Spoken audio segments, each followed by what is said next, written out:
Los Angeles বিশ্বের সবচেয়ে আলোচিত এবং উন্নত শহরগুলোর মধ্যে অন্যতম। কিন্তু আজ এই শহর পরিণত হয়েছে মৃত্যুপুরীতে, যেখানে কোনো রকম পূর্বাভাস ছাড়াই দাবানলের তাণ্ডব ভয়াবহ আকার ধারণ করেছে। এই দাবানলের মাধ্যমে ছড়িয়ে পড়া আগুন শুধু লস অ্যাঞ্জেলস নয়, বরং পুরো পৃথিবীকে হতবাক করে দিয়েছে। এই ঘটনা আমাদের চোখে আঙ্গুল দিয়ে দেখিয়ে দেয় যে প্রকৃতির হিংস্রতা কতটা বিভীষিকাময় হতে পারে। ধারণা করা হচ্ছে যে 2025 সালের জানুয়ারির প্রথম সপ্তাহে এক সন্ধ্যাবেলা পেলিসেডস পাহাড়ের নিচে প্রথমে দেখা যায় একটি ছোট্ট আগুনের শিখা। প্রথমে মনে হয়েছিল এটি কোনো গ্যাস লিক কিংবা সাধারণ কোনো কিছু। তবে কিছুক্ষণ পর সেই ক্ষুদ্র আগুনের শিখা আরও বড় হতে থাকে এবং আশেপাশে দ্রুত ছড়িয়ে পড়ে। সময় যত অতিবাহিত হতে থাকে ততই এই আগুন আরও ছড়িয়ে পড়তে থাকে। লস অ্যাঞ্জেলসের প্যালিসেডস, সান্তা মনিকা এবং এরপর শহরের বিভিন্ন অংশে আগুনের তীব্রতা বাড়তে থাকে। বন্য পশু, সড়ক, গাছপালা এবং 10,000-এরও বেশি বাড়িঘর একে একে দাবানলের শিকার হতে থাকে, যার মধ্যে ছিল ঐতিহাসিক বেশ কয়েকটি স্থাপত্য এবং বিলাসবহুল রিসর্ট। আগুনের তাপমাত্রা এতটাই ভয়ানক হয়ে উঠেছিল যে মানুষ তার ঘরবাড়ি আগুনের মুখে বিসর্জন দিয়েই পালাতে বাধ্য হয়। অপ্রস্তুত এক আতঙ্কে শহরের রাস্তাগুলো খালি হয়ে যায়। আশ্রয়হীন পরিবারগুলো হন্য হয়ে ছুটছিল হারিয়ে যাওয়া আপনজনদের খোঁজে।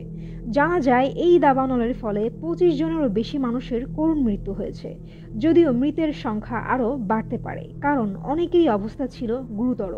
তাছাড়াও 23,713 একর এলাকা পুড়ে ছাই হয়ে গিয়েছে এই দাবানলের ফলে। উদ্ধারকারীরা আগুন নেভানোর চেষ্টা করলেও বাতাসের গতি এবং তাপমাত্রা তাদের কাজ আরও কঠিন করে তোলে। ফায়ার সার্ভিস, পুলিশ এবং সেনাবাহিনী সকলেই একত্রিত হয়ে আগুন নিয়ন্ত্রণ করার চেষ্টা করলেও বিফলে যায়। জাহান্নাম বা নরক কতটা ভয়াবহ হতে পারে এই দাবানল যেন তার জলজ্যান্ত প্রমাণ।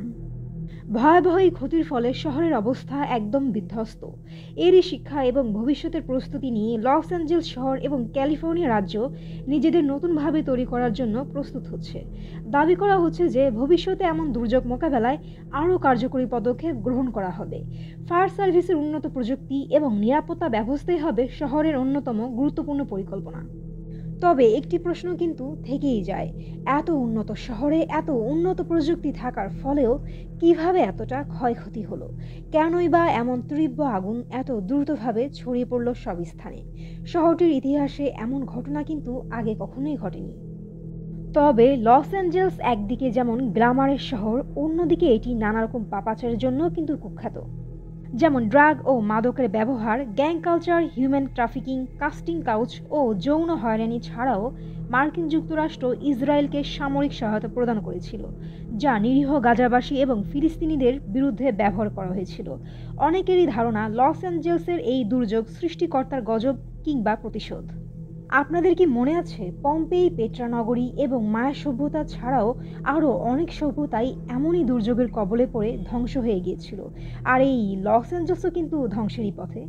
যাই হোক, আপনাদের যদি ভিডিওটি ভালো লেগে থাকে তাহলে অবশ্যই আমার ইউটিউব চ্যানেলটি সাবস্ক্রাইব এবং ভিডিওতে লাইক কমেন্ট করে পাশে থাকবেন। সবাইকে অসংখ্য ধন্যবাদ।